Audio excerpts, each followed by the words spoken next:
خواتین حضرات، infection control society آپ کی صحت کے بارے میں آپ کو بیماریوں سے بچانے کے لیے مضامین آپ کی سماعت کے لیے پیش کرتی ہے تاکہ آپ بیماریوں سے بچیں اور اپنی صحت کو بہتر سے بہتر رکھ سکیں۔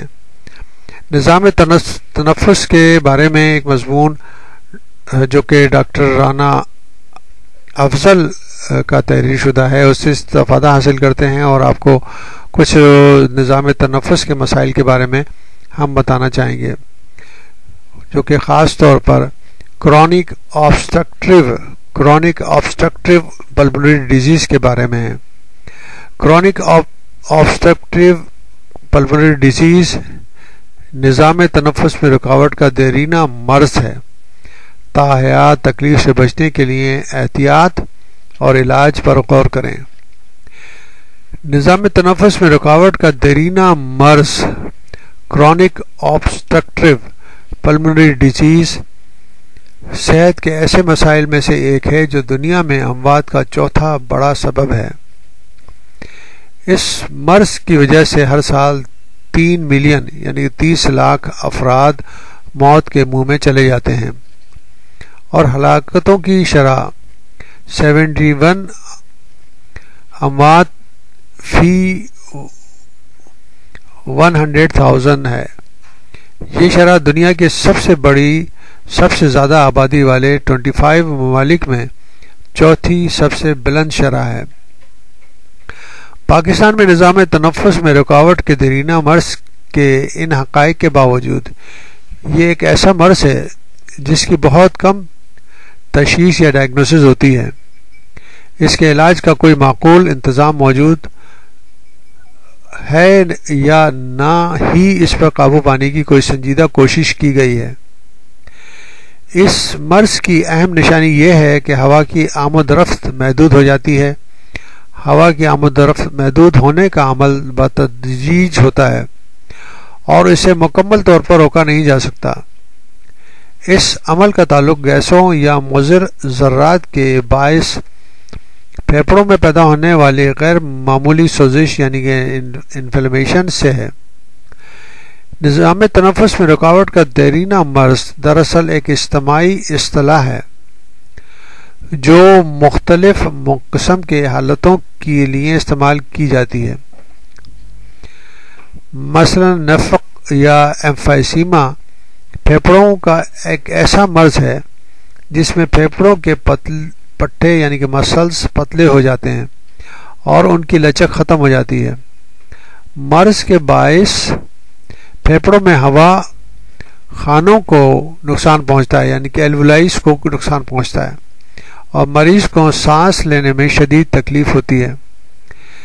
دیرینہ کھانسی کرونک برونکائٹس، اس کھانسی میں کافی مقدار میں بلغم آنا اور یہ کیفیت کم از کم 3 ماہ تک برقرار رہے۔ کھانسی مسلسل 2 برسوں کے دوران یا 3 ماہ تک برقرار رہے۔ بلغم کی ذاتی سانس لینے میں تکلیف، خصوصاً ورزش کے دوران گلے میں خرخراہٹ، سانس لیتے ہوئے سیٹی یا خرخر جیسی آواز، سینے میں سختی کا احساس ہو، جبکہ دیرینہ کھانسی اور بلغم کا پیدا ہونا نظام تنفس میں رکاوٹ کے دیرینہ مرض کی عام علامات ہیں۔ یہ مرض عام طور پر اس وقت لاحق ہوتا ہے جب سانس کے دوران دھواں یا دوسری ایسی چیزیں انسانی جسم میں مسلسل داخل ہوتی رہیں جن سے پھیپھڑوں اور ہوا کے نالیوں کو نقصان پہنچے۔ سگریٹ نوشی بھی نظام تنفس میں رکاوٹ کے دیرینہ مرض کی ایک اہم وجہ ہے۔ پائپ، سگریٹ یا دیگر اقسام کے تمباکو نوشی بھی سانس میں رکاوٹ کی وجہ بن سکتی ہے، بشرط یہ کہ دھواں سانس کے ذریعے نگل لیا جائے۔ دیرینہ مرض کے 85% کیسز میں اصل سبب تمباکو نوشی ہی ہے۔ پیشہ ورانہ فرائض کی ادائیگی کے دوران نامیاتی اور غیر نامیاتی گرد و غبار، کیمیائی عوامل اور دھوئیں کے زد میں آنا بھی نظام تنفس میں رکاوٹ کے دیرینہ مرض کا ایک اہم سبب ہے۔ پھر گھروں کے اندر ہوا کے اخراج کا مناسب انتظام نہ ہونے کی صورت میں کھانا پکانے اور چولہا جلانے کے سبب فضا آلودہ ہو جاتی ہے، اور گھروں سے باہر شہری فضائی آلودگی کی اونچی سطح بھی نظام تنفس میں رکاوٹ کے دیرینہ مرض کا سبب بن سکتی ہے۔ نیز نظام تنفس میں رکاوٹ کا دیرینہ مرض والدین کے جین کے ذریعے بھی خاندان میں بطور ورثہ بھی مل سکتا ہے۔ جو افراد اس مرض میں مبتلا ہو سکتے ہیں ان میں تمباکو نوشی کرنے والے عادی افراد یا ایسے افراد جن کے خاندانوں میں کسی کو نظام تنفس میں رکاوٹ کا دیرینہ مرض لاحق ہو رہا ہو، وہ افراد جنہیں پھیپھڑوں میں خاص طور پر بچپن میں بار بار اور شدید نوعیت کا انفیکشن ہوتا رہا ہو، ایسے افراد جو برسوں سے فضائی آلودگی، کیمیکل کے دھوئیں، بخارات اور دیگر غبار کے ماحول میں زندگی گزار رہے ہوں۔ اس مرض میں مبتلا بیشتر افراد کی عمریں کم از کم 40 سال یا اس سے زائد ہوتی ہیں۔ نظام تنفس میں رکاوٹ کا دیرینہ مرض علاج سے ٹھیک ہو جاتا ہے اور اس کی روک تھام بھی کی جا سکتی ہے۔ مرض پر مؤثر طور پر قابو پانے کی منصوبہ بندی 4 امور پر مشتمل ہونی چاہیے: مرض کی تشخیص اور اس پر نظر رکھنا، مرض کا سبب بننے والے عوامل سے بچاؤ، نظام تنفس میں رکاوٹ کے دیرینہ مرض کو بذریعہ علاج مستحکم رکھنا، مرض میں شدت کی روک تھام۔ وہ مریض جنہیں سانس لینے میں تکلیف ہوتی ہو، دیرینہ کھانسی ہو یا بلغم زیادہ پیدا ہوتا ہے، یا ماضی میں مرض کے سبب سے بننے والے عوامل کی زد میں آتے رہے ہوں، تو نظام تنفس میں رکاوٹ کے دیرینہ مرض کی کلینیکل تشخیص ڈائگنوسس پر ضرور غور کرنا چاہیے۔ اس مرض کی تشخیص کی تنفس پیما کے ذریعے تشخیص اور تصدیق کی جانی چاہیے۔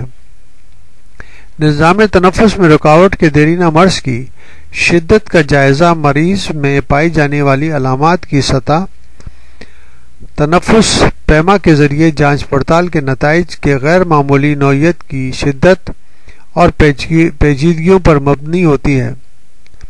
اس مرض کی ابتدا اور اس کے بتدریج شدت اختیار کرنے سے بچاؤ کے لیے یہ بات انتہائی اہم ہے کہ تمباکو کے دھوئیں اور پیشہ ورانہ فرائض کی ادائیگی کے دوران گرد و غبار اور کیمیکلز، گھر کے اندر اور باہر فضائی آلودگی سے جس حد تک ممکن ہو خود کو بچانے کی کوشش کی جائے۔